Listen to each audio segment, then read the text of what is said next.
to Agion Oros, Mount Athos, and its equivalent in the Western world, the Carthusian life. There is a place on earth where all the earth afar is held, where man alone may walk. Alone, I say, alone, where deeds of worth alone in days are done, where little talk of little matters little may have room, for heaven fills the air,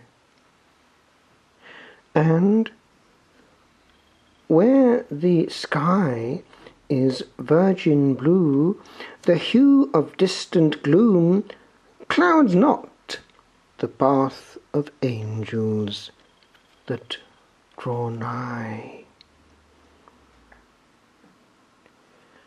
O Holy Land, this is where I would stand. This is where I will stand, for angels too walk here, e'en where I am, and this the hand that fashioned Athos, quiet Erin knew, and bids me bar a little more their home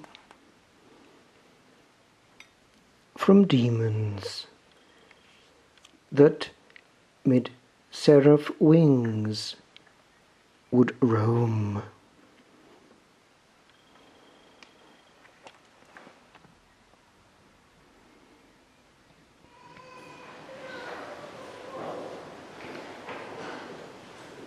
My dear friends, in the first reading we have this reference to the good use of time.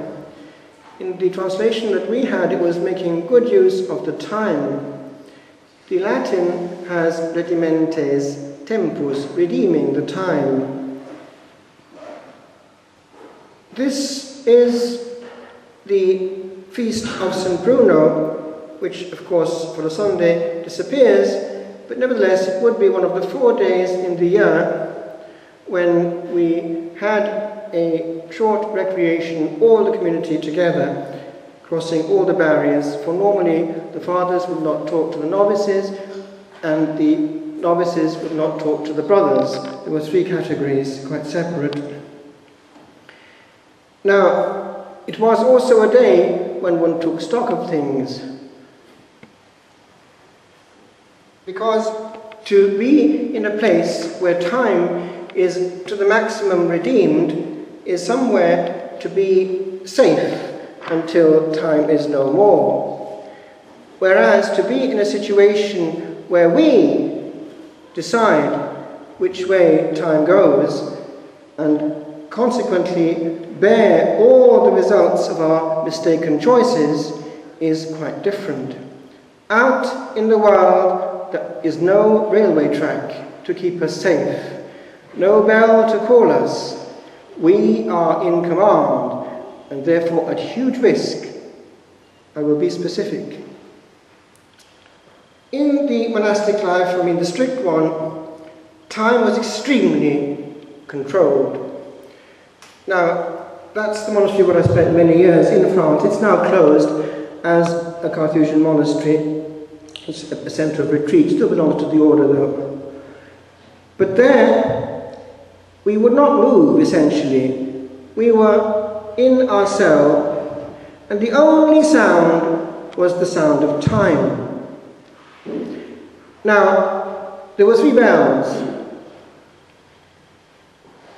The 2 of the clock and the big one of the choir, if I remember rightly. And the clock would function like this. as long as Augustin every Saturday evening went and worked away to get the thing back up again. Big operation to get the weight up to the top again, and it would fall down gradually over the week. Just as our life, bit by bit, unwinds until we have no more energy. The hour was chopped up like this. Every quarter of an hour there would be a chime, but there would also be l'avant-quart, the anti-chime. Shortly before the quarter of an hour chime, there was the warning bell that the quarter of an hour chime was about to go. That was because so often in the course of the day there would be an office at one of these points. At that point you left everything, and in obedience to the will of God, manifested by that bit of brass, you left everything and went to the oratory in your cell, because that's where much of the divine office was celebrated, but in such a way that it was done as though we were together. The gestures done in choir were done in the oratory, in the cell, in such a way that it was invisibly the same movement of prayer. And only for the major offices, essentially midnight office and vespers, was it done together, except on Sundays. Now, there was no other thing to do but praise. Praise and be present to, all day and all night. The major offices, matins, fully sung, the only order in the world which has maintained all the responses. And you know what that means? About 2 or 3 hours of chant each night. Why? Because if you have 12 readings, each one has a full Gregorian response. It takes a long time. That was the case in all the major monasteries of the world until when? 1347. The bubonic plague. The population of the monasteries of Europe went down with a crash, and about 1/10 was left in these monasteries. We can't cope anymore with the midnight office, so they went into singing in one note, which speeds it up. But the Carthusians stood alone. Cartusia numquam reformata, quia numquam deformata. The Charterhouse never reformed because never deformed. And to this day, they still chant away for those 3 hours in the night. Then one got back to bed. I omit the details because before the office and after the office, you had your office of Our Lady. Matins before and Lords afterwards, before going back to bed. Getting up then around dawn or before dawn for prime. Again, twice. Office of Our Lady and then that of the day. Half an hour of meditation, quietly without a sound in the place. Only the birds waking up. Just in whatever position led you into contemplation. I liked the noseward one. I won't give a demonstration now, but I could if you wanted to. The Carthusian noseward position was this. You went down either at the oratory or at the altar steps, and you weren't exactly that way, but you were slightly on one side. It was this. Your weight went on there.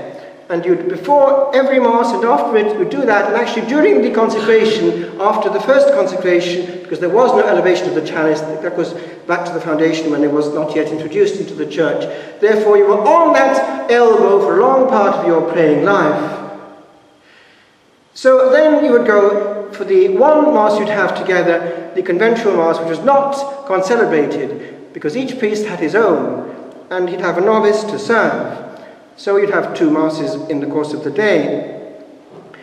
And then back into cell. What would happen there? Nothing and everything. Because there, every word was heard 10 times over. You picked up a page and it would reverberate to the depths of your being. It would easily make you weep to read a story and so on, because there was nothing to take away from the power of one word. And a picture, if it came your way, was the value of the greatest Technicolor film that Hollywood ever produced. A picture would come into all your levels. That's how receptive solitude makes you. And, moreover, you would sanctify time on behalf of the whole, not just church, but humanity, singing the same hymns as had always been sung since the foundation. And this morning at Lord's, that's morning prayer, at the crack of dawn, I took again, as I always do on a Sunday, the hymn in Latin, the same which we sang there. And I would just like to quote maybe 2 lines. It starts off, of course, this one. Eterne rerum conditur noctem diem quequi regis et temporus das temporum ota neves fastidium. And on it goes. But this one talks every morning about this. Hoc excitatus Lucifer solvit polum calicine. It goes on to talk about the crack of dawn and its announcer. The herald is the cock crow. And you still have these cocks around on our spires, do we not, quite often? And what does it go on to? This cock which crowed and reminded of sin, Peter's sin. And every morning we were reminded about sin in the night, in the hours of the night, when precisely darkness reigns over humanity. This was the power of night prayer. And boy, we were aware of it. It's at night that suicide is committed. It's at night that the sun can't see, as it were, the sins that are done in the secrecy of people's marriage beds and outside. This is the stuff of reparation that we had at night, and the devil knew it. And, my friends, it was even actually, in those years, still fairly light compared with what it is now. Because we're talking about many years ago now. I was there for years between the 70s and 80s. But now, you've got all this new clutter. The cybersphere, which was not there in those days. And you've got respectable people spending those hours of the night in virtual contact with the demon in that whole area of pornography and being linked with souls all over the globe that they do not know, in vicious contact with the demon. This is new stuff, my friends, and it's extremely dangerous for humanity. I want to just bring you to 2 things. It's this. We have to be very much in control of what messages we're taking. There is no defense except our will once we get into internet. It's the doorway to hell, I say, all that stuff, if we don't know exactly how to handle it. But also, even the fact of spending a lot of time on earth at a screen is a choice, because it's poor quality life unless we're really selective. Be careful, especially the young ones, about these long hours spent in virtual reality, talking, as it were, to that thing rather than to your parents or your friends. That's what's happening. And there is more. Unfortunately, we as priests are aware of what is actually happening. People are sailing through life so much influenced by this element of the norm, e.g. in the cybersphere and the television, that sin in practice does not enter into the equation. They no longer react. Now compare that with what one reacts to in solitude. They no longer react anymore, even to mortal sin. And it's not that long ago since all the literature of humanity presumed that mortal sin or something of that nature was an element to be handled. Listen, my friends, to this. It's going back to the 1600s. It's our own Shakespeare, who died a Catholic, say what you like. We have that from contemporary evidence. William died a papist, muttered somebody who knew him. Because in the north, they used to conform externally so as to be able to get away with doing certain things in public. He survived, but he went and had all the sacraments at his deathbed, that we're sure of. This, my friends, has a force for all the centuries, precisely because it's based on these things that matter. Take away these elements of guilt and sin and heaven and hell, and all we have is shallow, shallow words with no deep plot. Because plots, my friends, hurt when they touch the depths of eternity. Macbeth has just killed the king, and he wants to protect Lady Macbeth, his wife, from being part of that damnation which now he knows he's got on his soul. And he says to her, "Be innocent of the knowledge, dearest Chuck." That's interesting. Dearest Chuck, a murderer of the king. "Till thou applaud the deed. Come, sealing night, scarf up the tender eye of pitiful day, and with thy bloody and invisible hand cancel and tear to pieces that great bond which keeps me pale. Light thickens, and the crow makes wing to the rocky wood. Good things of day begin to droop and drowse, while night's black agents to their praise do rouse." On it goes.